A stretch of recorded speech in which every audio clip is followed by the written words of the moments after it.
Hello everyone, welcome back to my channel. নিয়ে আসলাম তোমাদের সামনে আরেকটা নতুন ভিডিও। আশা করি ভিডিওটা তোমাদের সবার ভালো লাগবে।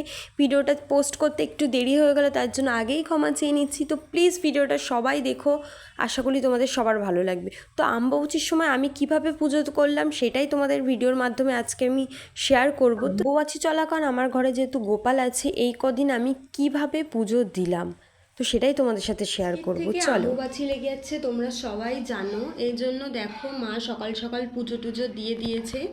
আর ওখানে দেখতেই পাচ্ছ গোপু সোনা নেই, কারণ গোপু সোনার তো আর এই কদিন পুজো বন্ধ থাকতেই পারে না। না, গোপু সোনাকে তো আমরা না খাইয়ে রাখতে পারি না। এই জন্য সব ঠাকুর দেবতার পুজো দিয়ে মা ভালো করে করে দিয়েছে। আর গোপু সোনাকে আমাদের ঘরে নিয়ে যাওয়া হয়েছে। তো তোমরা দেখতেই পাচ্ছ এখানে নিয়ে চলে এসেছে মা গোপু সোনাকে। তো যে কদিন অম্বুবাচী থাকবে সেই কদিন গোপাল সোনাকে এখানেই পুজো দেওয়া হবে, তার জন্য গোপাল সোনাকে মা এখানে এনেছে।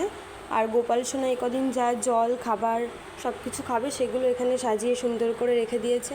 তো দেখো আমার গোপাল সোনাকে কত সুন্দর কিউট লাগছে।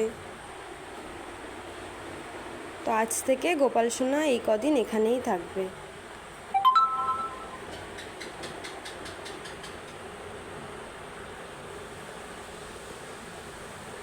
তো এই কদিন তোমরা কে কিভাবে পুজো দাও প্লিজ কমেন্ট করে। এই ভিডিও শুরুতেই দেখিয়ে দিলাম, বেশ কিছুদিন অম্বুবাচী থাকার জন্য আমার গোপুসোনাকে এখানে রাখা হয়েছিল। আর এই কদিন আমার শ্বশুর মশাই মানে বাবাই পুজো দিয়েছিল গোপুসোনাকে, আমরা দিইনি। তো বৃহস্পতিবারে অম্বুবাচী ছেড়ে গেছে, তো বৃহস্পতিবার আমি স্নান টান করে সুন্দর করে গুছিয়ে আমার গোপুসোনাকে আবার ঠাকুর ঘরে নিয়ে এসেছি। আর এদিকে দেখো সব কিছু কেমন একটু অন্যরকম না, পুজো না দিলে একটু। আর এই দেখো ফাইনালি এখন আমি গোপুসোনাকে একটু পরিষ্কার করে দেবো। বেশ কদিন বাবা পুজো দিয়েছে বাবার মতো করে, আমরা ঠিক করে পুজো দিতে পারিনি বলে গোপুসোনার ঠিক করে স্নান টানানো করানো হয়নি। তো দেখো ছেলে মানুষরা তো সব কিছু পারে না না, তো সেই জন্য আমি আমার গোপুসোনাকে আগেই ভালো করে স্নান করিয়ে নিচ্ছি। আর বেশ কিছুদিন পুজো না করার জন্য আমার ঠাকুরঘরের অবস্থা ভীষণই খারাপ।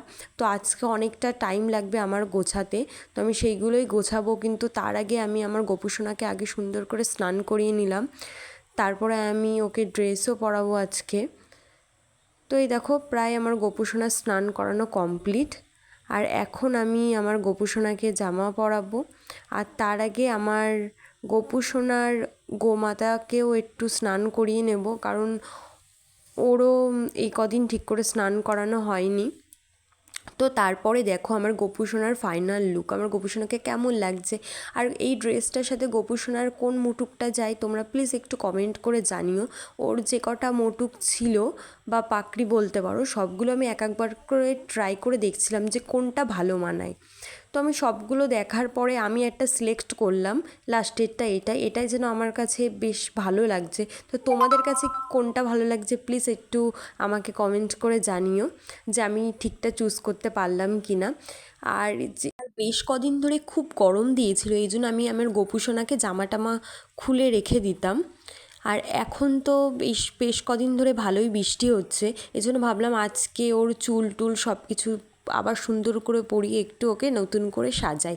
এই জন্য দেখো আজকে ওর সমস্ত গয়নাগাটি দিয়ে, কানেরটা অবশ্য আমি পরাইনি কারণ এই পাকড়িটার সাথে কানেরটা ঠিক যাচ্ছে না, যেহেতু দুই সাইডে একটু সুন্দর ডিজাইন আছে এই জন্য।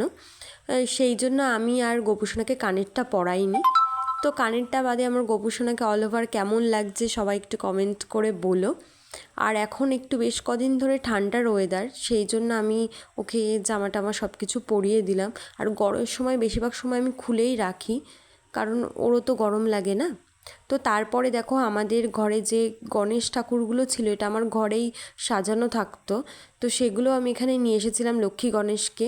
তো সেটাও সুন্দর করে পরিষ্কার করে রাখলাম।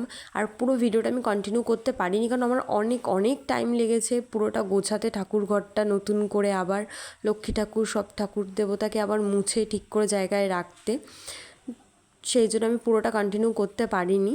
তো এই দেখো আমি এমনিতে তো বৃহস্পতিবার একটু বেশি টাইম লাগে, তারপরে অম্বুবাচী থাকার জন্য আর একটু বেশি টাইম লাগলো। এদিকে দেখো আমার পুজো দেওয়া ঘরে অলমোস্ট কমপ্লিট। এখন আমি যাব বাইরে, কারণ তোমাদেরকে লক্ষ্মী গণেশ ঠাকুরের মূর্তি আরও অনেক ঠাকুরের মূর্তি দেখিয়েছিলাম যেগুলো ঠিক করে রাখতে হবে আমাকে।